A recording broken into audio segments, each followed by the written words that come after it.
What's good? What's good is the one, the only, but what do I know boxing? Oh my gosh, that was a good counter by Claressa. Man, so I'm doing my post-fight review for Claressa Shields versus Perkins. Man, first and foremost, let me just say, golly, that was a good counter. Goodness, that was a good counter. All right, so let me go ahead and say, first and foremost, I thought Claressa Shields fought an absolutely wonderful fight. I think her name is, I know last name is Perkins, forgive me. I think it's Danielle Perkins, whatever. First of all, the size difference was just crazy. I mean, bro, Perkins is a big girl, definitely heavy-handed. You could tell somebody who's heavy-handed or whatnot. And Danielle Perkins, they're about to announce the winner. I'm pretty sure Claressa. I mean, I'm pretty sure Claressa dominated this fight. I got it 10 rounds to 0.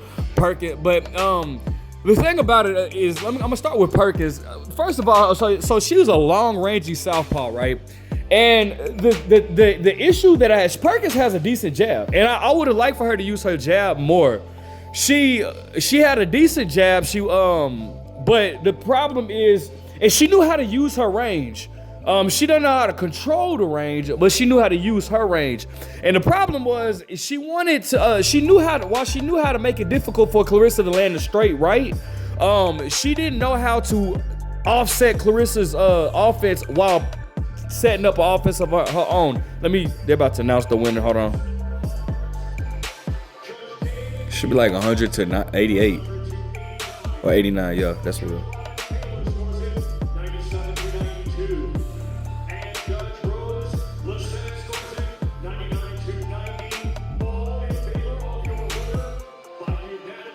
No, Claressa clearly won this.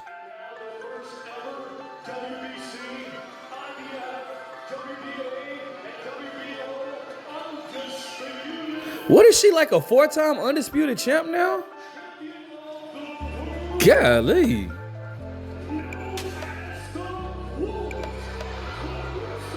Goodness, bro. Claressa got like, ain't she like 4 times undisputed now? But okay, so anyways, Danielle Perkins knew how to use her range, but the problem was she didn't know how to use her offense to offset Claressa more. Claressa comes in very aggressive, right? We know that, right? But Claressa had a hard time landing the jab and the straight right because Danielle Perkins is a southpaw and a rangy southpaw. So while Claressa, I would have loved to see Danielle throw the jab because Claressa was reacting off of anything that Danielle gave her. So I would have loved to see Danielle throw the jab while taking a half step back and coming with the two. You know, I don't know if you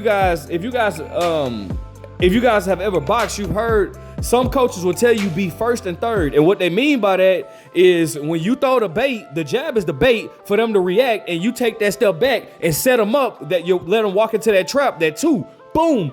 I would love to see her do that, but the problem was she didn't have the reflex, nor did she have the IQ to make that happen or whatnot. They're interviewing Claressa right now. She didn't have the reflex nor the IQ to allow that to happen, to make that happen or whatever. And so I just, my bad. I would have loved to see that more. And then she had, you know, Danielle Perkins didn't have any type of adjustments. My bad.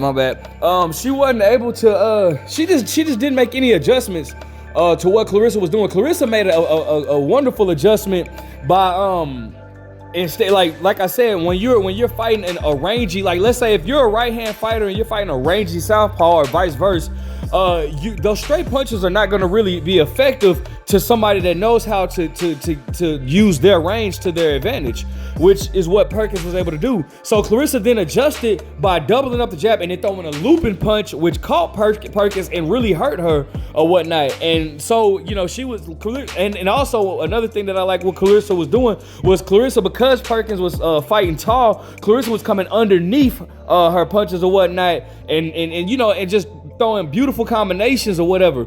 Perkins just did not have the IQ to keep up with Claressa Shields, nor did she have the reflexes.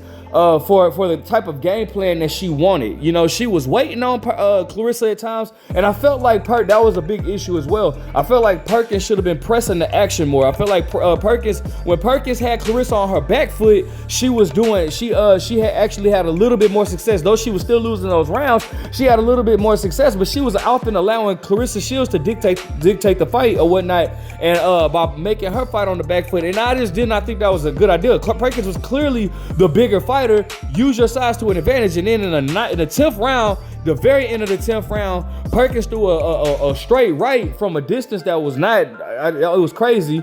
A distance that definitely benefited Claressa Shields, and Claressa was able to slip and counter with her two, and boom, knocked Perkins down. Like, you know, it was a beautiful punch, man. Like, I just don't think that. I think that IQ won this fight for Claressa. Perkins just, you know, if Perkins was a smart or a more seasoned fighter, that could have been a very hard fight for Claressa Shields. I want to see what they're saying.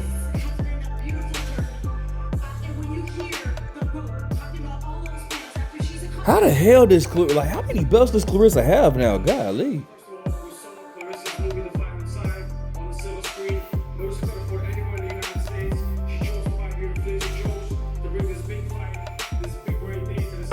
It's funny also because Claressa walked out with Papoose. Papoose is actually right there as we speak.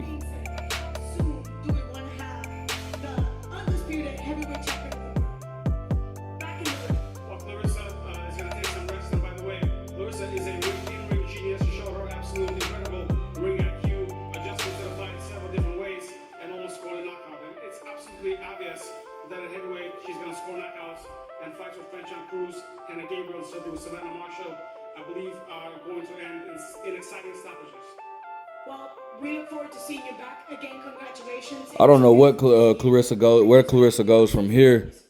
Hold on.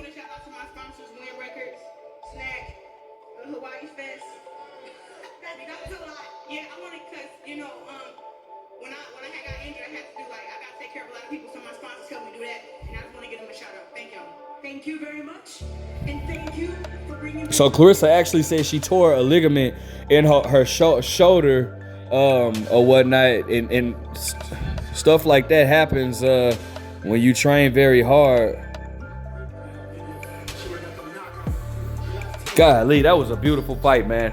I'm very pleased with this performance, man. Like I said, this was a very tricky opponent for Claressa. As far as the attributes, not because of her skill, but because of her attributes, her size, her height. She had the height advantage, the reach advantage, the size advantage was clear. But Perkins just was not able to use any of it to her advantage. She didn't have the IQ, and that's the most important thing. So shout out to Claressa Shields, man. Goodness gracious. I love the way Claressa was able to, Claressa actually baited her in at times, and Perkins just didn't do it from a good range. And when Perkins would try to throw combinations, she would throw it at a distance that actually favored Claressa Shields, which allowed Claressa Shields to get off, but Perkins couldn't get off on anything. And you know, finally in the 9th round, Perkins was trying to use her size by smothering Claressa, which is probably something that she should have done.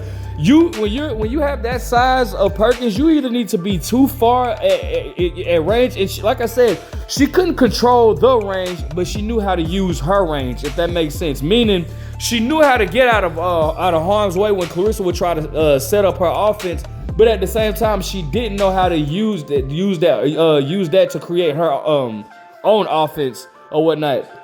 But when she would throw the combinations, when she finally would try to throw the combinations and use her size, it was just at a range that favored Claressa more. When you're a bigger fighter, you have to either be too far away, or you need to at least be like bullying the smaller fighter. And once again, Claressa was clearly the smaller fighter. So, you know,